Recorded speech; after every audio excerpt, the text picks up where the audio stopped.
உறவுகள் அனைவருக்கும் வணக்கம். இன்னைக்கு முகநூலில் பார்த்துட்டு இருக்கும்போது ஜூனியர் விகடன் ஒரு செய்தி போட்டிருந்தது. அதில் குரலற்றவரின் குரல் அப்படின்னு சொல்லி ஒரு புத்தகம், அது 14ஆம் தேதி வெளிவருது அப்படின்னு சொல்லி அதில் என்ன செய்தி போட்டிருந்தாங்க அப்படின்னா, விபூதி அடிக்கும் மாவட்ட புள்ளிகள், களத்தில் வர மறுக்கும் வேட்பாளர்கள், கோட்டை விடுகிறாரா சீமான். சீமானை பற்றி இப்படி ஒரு அவதூறு ஒரு செய்தியை போடணும், நாம் தமிழர் கட்சி பற்றி ஒரு அவதூறு செய்தி போடணும் அப்படின்னு சொல்லி நீங்கள் எவ்வளோ கமிஷன் வாங்குறீங்கன்னு எங்களுக்கு தெரியல.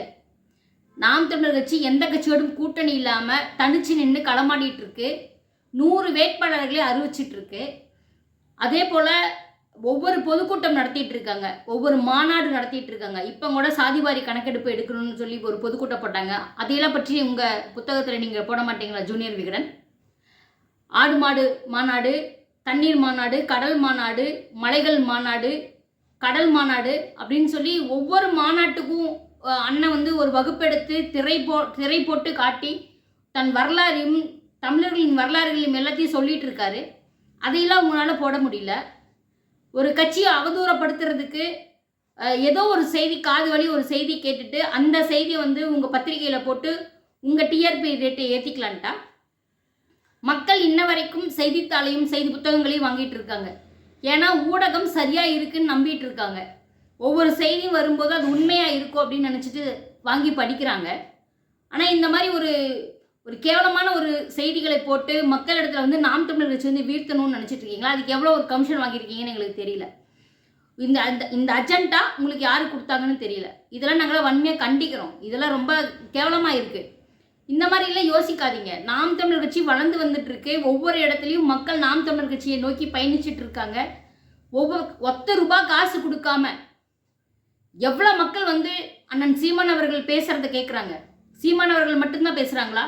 மழலையர் பாசறை, மகளிர் பாசறை, மாணவர் பாசறைன்னு சொல்லி எல்லா பாசறையில் இருக்கிறவங்க ஒவ்வொருத்தரும் ஒவ்வொரு செய்தி கொண்டு பேசிகிட்டு இருக்காங்க. நாங்கள் எந்த பிரச்சனைக்கு முன்னாடி நிற்காமல் இருக்கோம்.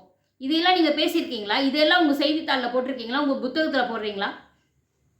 இப்படி ஒரு அவதூறான ஒரு செய்தியை போட்டு மக்களிடத்தில் கொண்டு போய் சேர்த்து உங்களுக்கு என்ன கிடைக்க போகுது? விஜய் ஒரு தற்கொலை கூட்டத்தை வச்சுட்டு இருக்காரு. எங்கே போனாலும் செவிரேறி குதிக்கிறது. ஞாயிற்றுக்கிழமையான கறி சாப்பிட்ற நினப்பில் காவல்துறையை கையை பிடிச்சி கடிச்சிட்டு இருக்காங்க. இதையெல்லாமே நீங்கள் உங்கள் செய்தித்தாளில் போட வேண்டியதானே? ஒரு தற்கொலை கூட்டம் மக்களை திசை திருப்பிட்டு இருக்கு. ஒவ்வொரு இடத்துலையும் மக்களுக்காக நாம் தமிழர் கட்சி முன்னாடி நிற்கிது. எந்த பிரச்சனைக்கு சீமான் அண்ணா போகல? நீங்கள் பத்திரிகை எழுதணும்னு நினச்சிங்கன்னா சீமான் அண்ணா பற்றி தான் முழுக்க எழுத முடியும். ஒரு பக்கம்லாம் பத்தாது. சீமான் அண்ணனை பற்றி, சீமான நாம் தமிழர் கட்சி பற்றி எத்தனை என்ன எழுதணும்? ஒன்றும் இல்லை. இப்போ கூட நேற்று கூட பார்த்தீங்க அப்படின்னா, நேற்று எஸ்ஐஆரில் சிவகங்கையில் இருக்கிற வேட்பாளர் அவங்களோட பெயரையும் அவங்க கணவர் பெயரையும் நீக்கியிருக்காங்க. டெத்துன்னு போட்டிருக்காங்க, இறப்புன்னு போட்டு வச்சுருக்காங்க. அதையெல்லாம் உங்கள் புத்தகத்தில் போட வேண்டியதானே? உங்கள் நாளிதழில் போட வேண்டியதானே? அப்படி நீங்கள் சீமானை குறை சொல்லணும் அப்படிங்கிறதுக்காக சீமானை பற்றி பேசினாதான் உங்களுக்கு விற்பனையாகும் அப்படின்னா நல்லதாக போடுங்க. ஏன் இப்படி அவதூறாக ஒரு செய்தியை போட்டு பரப்பிட்டு இருக்கீங்க? மக்கள் இடத்துல நாம் தமிழரை வீழ்த்தணும்னு நினைக்கிறீங்க. தண்ணிக்குள்ளே எந்த அளவுக்கு பந்தை நீங்கள் உள்ள அமுத்துறீங்களோ அந்த அளவுக்கு வீரியமாக எந்திரிச்சிட்டு வரும். 2026 படைப்போம் புதிய வரலாறுன்னு சொல்லி நாங்கள் முன்னாடி வந்துட்டுருக்கோம்.